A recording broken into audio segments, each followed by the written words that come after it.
It is just insane here right now. My heart is beating. I don't know how else to describe it, but it's just pure insanity, pure joy.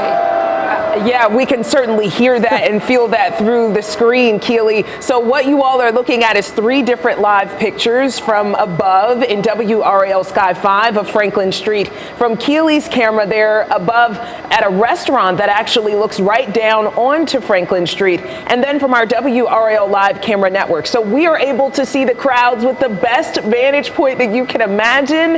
And what do we see, Dan? Thousands of people. Where did all those people come from? I mean, I know the places were packed for the game, but suddenly there are thousands and thousands and thousands of people down there. Have you talked to people, or are you just hearing screaming down there, Keely?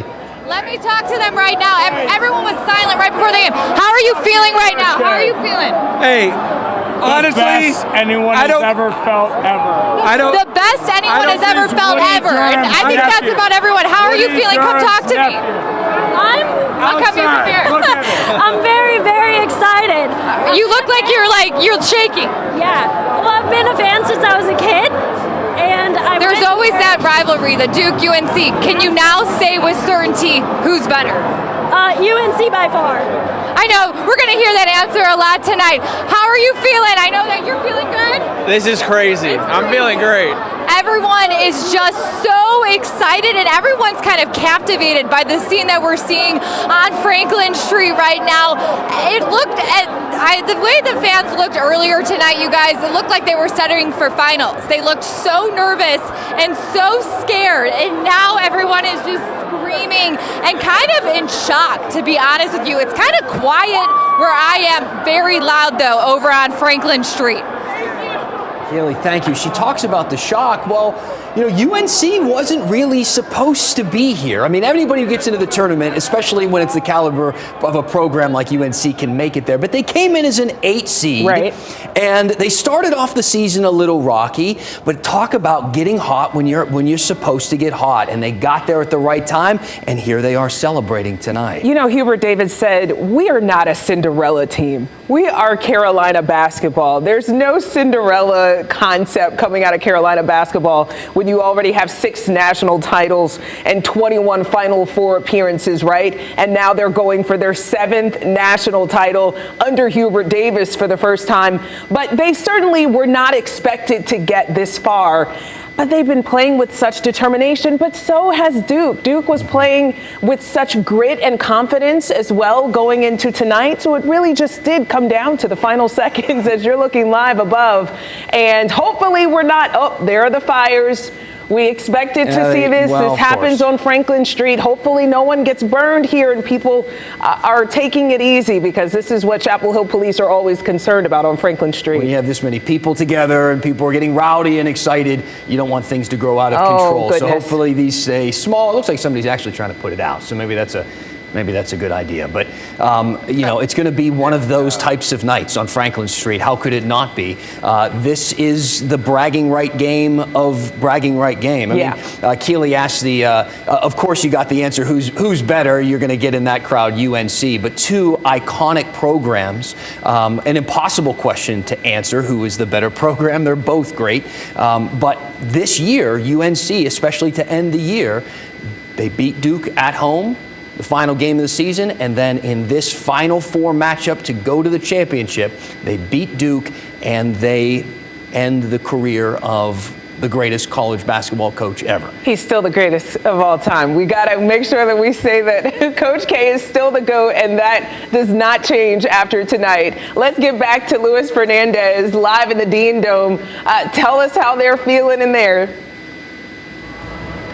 So as you can see, the crowd that was on the court just minutes ago is gone at this point. But I do have someone with me here, Patty. Patty is a teacher in Chapel Hill. So you want to say anything to your students really quick? Hey guys, we won! Yay! So excited. Patty, what was this moment like for you to be here in the Smith Center to see what's got to be the biggest win in the history of this rivalry? It was nerve-wracking, but it was fantastic. It couldn't have ended a better way.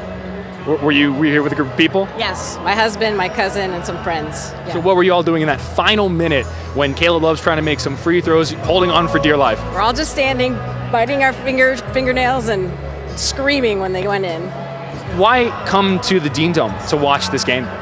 Well, we couldn't go to New Orleans, so we've been watching the game, and finally we're like, we got to come because we want to be surrounded by Tar Heel fans.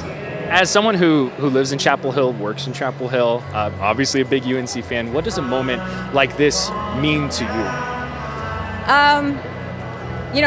Also being a graduate, it's wonderful because we've never met Duke before and finished off Coach K's season, and we're heading for the championship, and we're so proud of them.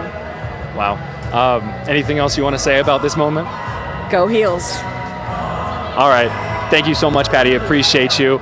We'll go ahead and send it back to you. So you know she's a teacher, right? Because she was even being gentle with how she let down Coach K at the end there. By the way, we have been talking about so many numbers this over the course of this week.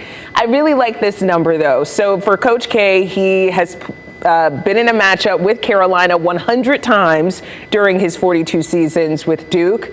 He's won it 50 times, and he's lost it 50 times. Wow. That's poetic almost. What is that? Right. Define rivalry. Right. Unbelievable. You know, watching the coverage right now, you would think that they played the game here. Right? You would think, look, it almost seems it's that kind of energy that it feels like the game was played locally, but no, it was played down in New Orleans. Now, of course, we were prepared to cover that for you as well. We've had a team of people down there keeping everybody up to date. Wow, look at those people. Gosh.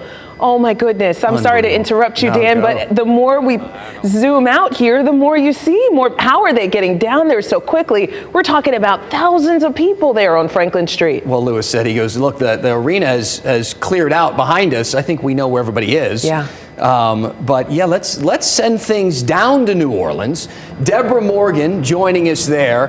Of course, Deborah, you understand the atmosphere that we're dealing with back here at home. It is absolute pandemonium. People they are either extremely happy or extremely sad right now. Tell us how things were down there and how you're doing currently. Why did that game have to end? Oh, it was just amazing. I am here with Pat Welter and Joe Giglio, and we're going to talk about this with 75,000 plus fans in the Superdome. They are now all filing out. Amazing energy in there. People were on their feet, I think, for the whole game. And Pat, we were talking about this. As soon as one team would kind of go up by a couple, then the other team would come back. No one team could really get momentum until Carolina at the end. Right, so what was going to be the difference? And it was Caleb Love tonight. And it was also just Carolina's togetherness. And I think that's what's been the theme for this team. That's how they turned their season around. I looked at this game and I saw Duke was the more talented team. They've got 5 guys that might go in the first round of the NBA draft. But Carolina had something special. They had that other quality. That's what led them to come through in the final moments in a game that could have been anybody's. And Carolina walks away and ends Coach K's career, Joe. It was definitely a Beatles kind of Final Four for UNC. All you need is love, but that would diminish Armando Bacot's contributions and Leaky Black. Leaky Black on defense, on A.J. Griffin in particular. I said before the game that was a key, and certainly it was Leaky Black holding A.J. Griffin to only 6 points. Well, now let's think about Monday and Bacot. Was he injured, or do you think he's going to be okay for that game? He turned his ankle, but that's one of those you ice up, maybe shoot up, and you get ready to play with 1 game left in the season. And then still he fouls out. So he leaves again in the final minute. And you're looking at that, like, is this going to go to overtime? You started to kind of have flashbacks to the Baylor game because the foul trouble, we're talking about the foul trouble. Yeah. All of Carolina's key players were at the 4-3 foul range, as well as Duke had a couple big guys in that same situation. So, but Carolina, that's kind of the thing with them. They've been in all these situations now. You know, the analytics like to look at, oh, you played close games. That means you're not as good. Well, that also means you learn how to win those close games, and that's what Carolina's done. They've been through it all, and they are not a team I would bet against. No, this game really lived up to the hype of a Battle of the Blues. What a classic, instant classic. You interviewed Caleb Love a few weeks ago, and he talked about the importance of his grandfather. And, you know, you just see him look up to the sky, and he's thinking about his grandfather.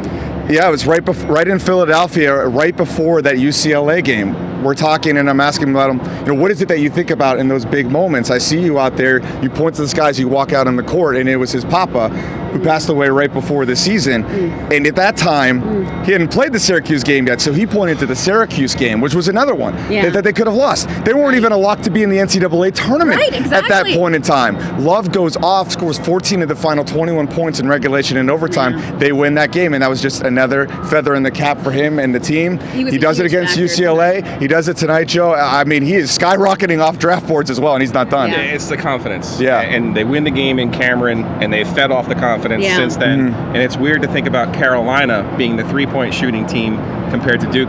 They outscored Carolina by 15 points from the three-point line in a 4-point game. I don't know. Check my math on that one. I think it worked out for the Heels.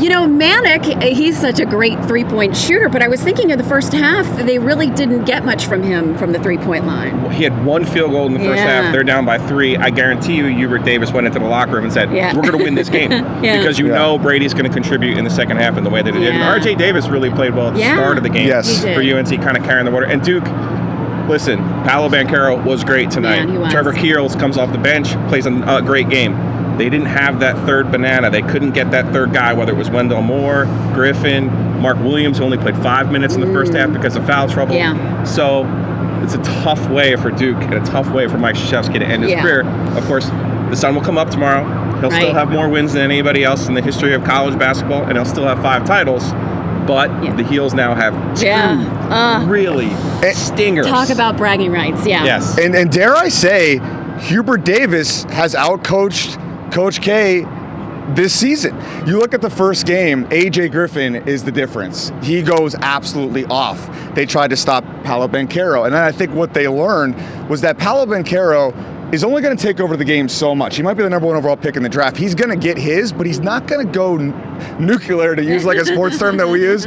So that's kind of where they switched it. They put Leaky Black on A.J. Griffin, shut him down. They did the same thing in this game. They also kind of gave up the paint, but as Joe talked about with the threes worth more than 2, and that was the difference. Yep, the math. It's all about the math. Well, what a great game. We're going to send it back to the studio. We still have the coaches and players press conferences that will bring you live from New Orleans. Dan and Lena? Deborah, thank you so much. Thanks to the entire team down there. And as we just kind of talk about the game, and they called it an instant classic. I think a lot of times, especially in the Final Four of the championship, we think of the buzzer beater or something like that. Duke fans, we know that pretty well. You know that well. But when it comes to this game, it was a great game from tip-off to the very end. The lead changes went back and forth the entire time. It was people on the edge of their seats from beginning to end. It was also a very emotional game. You could tell that they were kind of rattled in the beginning, and then they got their feet under them, and they started playing like they had been playing in the tournament, and it was just going to come down to kind of who had the ball last. But definitely when they were talking about Caleb Love in the first half didn't have a great half, but as soon as he came out hitting a couple threes in the second half, I said, oh boy, here he goes. He's a competitor for sure, and he will need every last bit of that competitiveness against Kansas coming up on Monday. Let's get up to Richard Atkins. You have covered many of these Battle of the Blues, Richard. Richard is up in Sky 5 for us. Tell us maybe what is a little bit different about what you're seeing tonight. Well, I can tell you this crowd is about twice the size of the crowd after the last victory over Duke.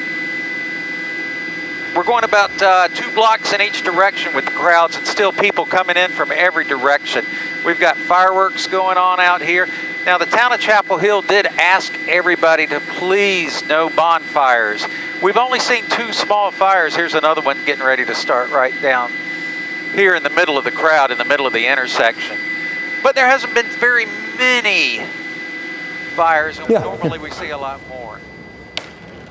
Oh, okay, so we apologize. The UNC presser is about to begin. We're going to go back to Richard shortly, but let's listen in. Please state your name and media outlet before your question. This is Royal Howell, Carolina Bliss. Caleb, this question's for you. Yesterday, you told me that you came to Carolina for these type of moments. You was recruited by Duke, but you said they were the other side now. You came in with a little bit over 30 seconds left, hit the dagger 3. What does this moment mean to you, first off, and how do you feel about the championship game tomorrow night? It means everything to me. I couldn't do it without my guys and my coaches. And so I give all my credit to them. They put me in position, and, it was a team effort. And so just one game away from a national championship. What else can you say? On the left side in the second row. Raphael Haynes from the three-point conversions for Hubert Davis. First half, you all didn't shoot that well, but second half, you shot better from the three, from the field, and you held Duke to a lower percentage in the second half. What did you think changed? Well, I feel like in the first half, we were settling for jump shots, especially when Mark Williams was out of the game. I felt like it was an opportunity for us to attack the basket, and when we started the game, we just they weren't bad shots. I just felt like we could get better shots. Then we started penetrating, getting to the basket. And I've always said that we should dominate points in the paint. And if we do, that also puts us in a position to get fouled. And we're such a good free throw shooting team. And so in the second half, I felt like we worked inside out, whether it was post penetration. But the other part is offensive rebound. I thought we were great getting second chance opportunities. And then from a defensive standpoint, our emphasis going into the game was to protect the paint. In Durham, they had 52 points in the paint. At halftime, they had 26 of their 37 points in the paint. And so we just said, look, we've got to do a good job of keeping them away from getting layups and dunks and make them make contested outside jump shots. These guys were terrific defensively, and I'm so proud of them. We're going to go right to the center of the room. You have a microphone there. Andrew Jones, Tar Heel Illustrated. This is for Caleb and Brady. They kind of hit a little spurt right out of the gate in the second half, went up 7, but then you guys hit them with a 13-0 run. Brady, you hit a big 3 in the right corner there, and Caleb, you were doing your thing. What allowed you guys to have that run, and how do you think that kind of changed your mojo? Brady first, then Caleb. Hand the microphone to your right, please. It was our defense. What we were doing on defensive end allowed us to get transition points, and a lot of those points of that 13 run came from running transition layups, kicking it for 3. When we got stops on the defensive end and controlled that, we played better on the offensive end. Yeah, like Coach said, we had to stop them in transition, and all their points was getting from the paint. So once we stopped that, and then we got out in transition because they weren't really a good transition team, and we got whatever we wanted. In the center of the room, raise your hand, please. You have the mic already. Michael Coe, WCHL Chapel Borough. Armando, this one's for you. How are you feeling? I feel amazing. I feel great. Better than ever. That's an excellent response. Let's get the microphone to Jeff. Jeff, raise your hand, please, so we can see you. Jeff Borzello, ESPN. Hubert, obviously a ton of emotion after this game. You guys celebrated it pretty well on the court. How do you kind of put this in the rear view and get it ready for Monday? That's easy. I mean, we're playing for a national championship. One of the things that these guys have done a really good job at is celebrating a win, but also putting that aside and focusing on the tasks ahead of us. After we played an unbelievable Baylor team, we were able to set our sights on UCLA, and after UCLA, St. Peter's, after Marquette, and it was just, these guys have been fantastic at, because I want them to celebrate tonight. I just do. This is a special moment for them. This is a special moment for our program, so I want them to enjoy themselves.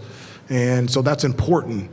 But we have more than enough time to prepare for an unbelievable Kansas team, and playing for the national championship, if you're not motivated for that, you shouldn't be playing. In the second row center, please raise your hand. Terrence Hatchett, Carolina Blitz. Coach Davis, this is for you. You guys were a plus 15 from the three-point line.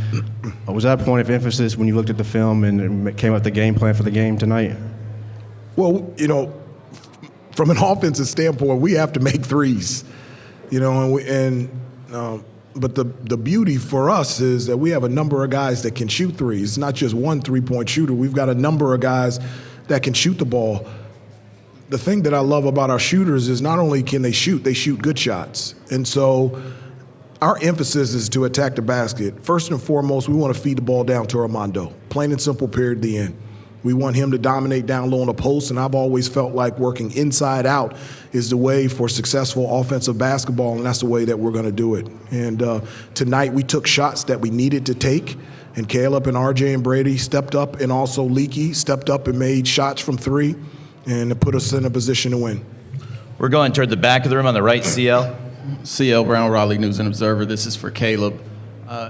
You certainly had different games this year where you made big shots to help close out, or the assist that Clemson to Brady. Coming down the stretch of this game, right before you made that 3 of 24 seconds, were you putting that on your shoulder to make a play, and how did that play kind of open up for you? Well, no, the coach puts the ball in me or RJ hands and tells us to make a play. RJ and me have been doing that all season, and so whoever has the ball, we both made great plays, and it just happened to be in my hands, and so I made the play, and then we came out on top. We're going to the front row toward the center. Zach. Zach Brazilla, New York Post. Caleb, I read Duke was your dream school growing up. What does it mean to end their season and to beat them in the Final Four, a place that never offered you a scholarship? Well, that's false. That's false, but his dream school is North Carolina. Yeah, my dream school, North Carolina. Living his dream. Yeah. What he said. Let's keep Coach Davis's mic on at all times, and let's go up to the front on the right for Dennis. Yeah, good play. Dennis, CBS Sports. Hubert, no matter what happens Monday night, how will these two games 4 weeks apart be remembered in college basketball history and in Carolina history? I appreciate your question, and it's a great question, but it doesn't help us for Monday. It just doesn't. And so when I talk about the noise and things that aren't beneficial to help us prepare, to help us practice, and help us play, I think dwelling on the 2 wins against Duke doesn't help us against Kansas. So we put that in a box to think about over the summer. But right now is a time of celebration, and then focus on preparing ourselves to play for a national championship against Kansas. We're going to go to the left in the second row, but after this, we're looking for a question for R.J. Davis. Go ahead. Hi, Mark Myers. This question is for Hubert. What's it like to be the guy to hand the all-time winningest coach his final loss? Again, that's something that I've never thought about and will never think about. It's all I'm thinking about are these kids, these players. And I told them that how happy I am that I get a front row seat just to be able for them to go through this season and go through these experiences. It's a blessing for me. It's a privilege. It's an honor. Those are the things that I'm thinking about. Coach K is unbelievable, and that team is the best team so far that we have played. And we just happen to make some more plays tonight. The next question is going to be to the right. Move up, please, 2 rows. It's going to be for Lane, but after this question, we're going to allow the North Carolina athletes to make their way to the locker room where they're going to have availability with North Carolina's SIDs. Steve Kirshner, Hall of Famer, is right here. He's going to administer that. Go ahead, Lane. All right, great. Well, this is a good transition. This can be for RJ as requested or anyone, but your coach said that early in the season, I think on the first day of practice, he put a picture of the Superdome in your locker room, which is a very strong way to set a tone with a first-year coach like that. When you saw that, did you think he was crazy? And what were you thinking of, getting to this point way back then? RJ first, please, then Armando, then you guys can take a walk down the hall. I mean, it's crazy to think about. It's definitely a surreal moment. It just shows how much confidence and belief he had in us beginning of the year. He told us, we're going to be in this position, so we might as well just tell our parents to book their tickets now to New Orleans. So, looking back on it and now actually being in this position is something that, I'll cherish forever. It's definitely a great feeling right now. Armando. Yeah, I would say our belief all year was just strong that we can get to this point. And, at some points, I don't know if it was belief or if it was us just being delusional, but at every point of the season, we knew, if we came together as a team that we can get to the championship, and that's what we did. We'd like to thank Brady, Leaky, RJ, Caleb, and Armando for joining us here in the main interview room. They're going to head to that North Carolina locker room for some more questions and answers. We have a couple more minutes for Coach Davis before Duke comes in. Let's go down to the front on the right side of the room.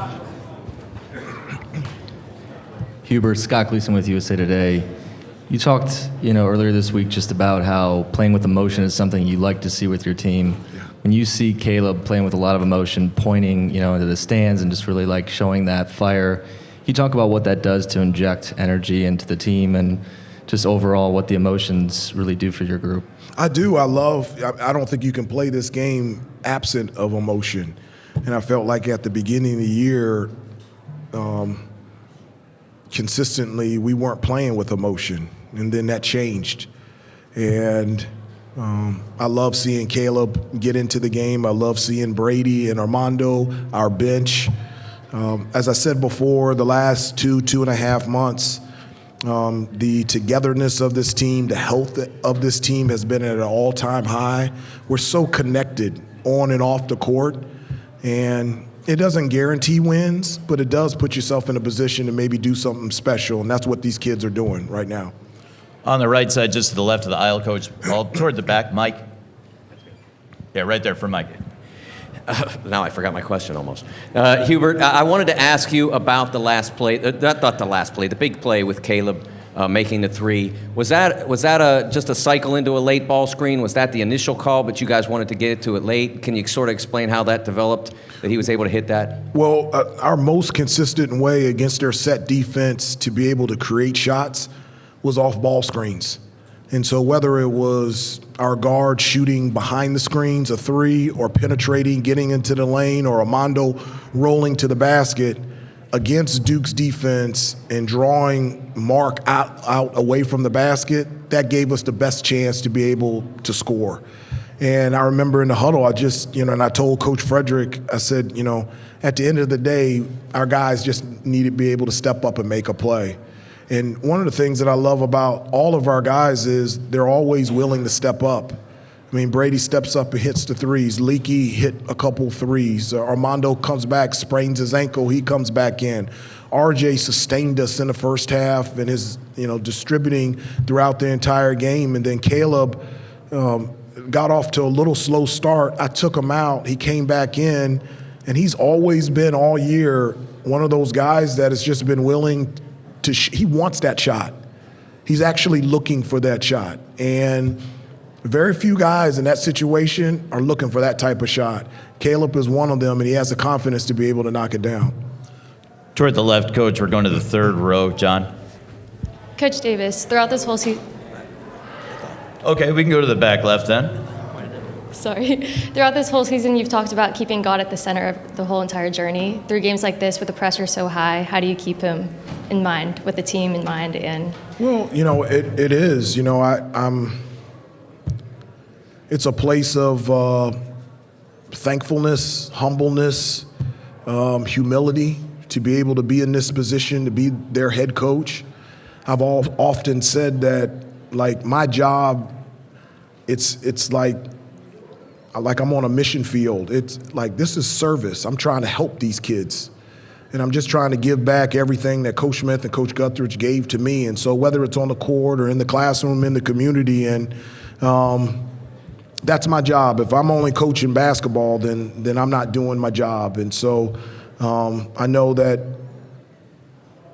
Jesus allowed me to be in this position, and he's put me in this position to be a light, and that's what I want to do. We're going to go to John on the left, then Pete on the right, and then we're going to let Coach Tego up. Hubert, John Fanta, Field of 68. You said a couple times, and just said it again, that you feel like it's an act of service and the history of this program, and that it's the easy part is the fact that you play Monday night. You get 40 more minutes. Do you feel like you're living a dream right now? I don't know if it's living a dream. I'm just overwhelmed with thankfulness. I just think about the experiences that I've been able to have. I had always dreamed of being a part of this program, and to think that I got to play for them, to think that I got to come back and be an assistant coach, and now I'm the head coach of North Carolina, and we're in the national championship game. I wasn't a McDonald's All-American.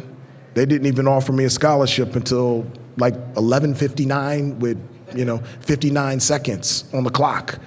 And they gave me a chance and gave me an opportunity. And when you look back, everything significant in my life has happened because they've given me this opportunity and a chance to be a part of this program. My wife and I fell in love there. We got married there. After I played in the NBA, we moved back and raised our 3 kids there. And so and now I'm the head coach there. It's just a pretty cool deal. Final question for Pete.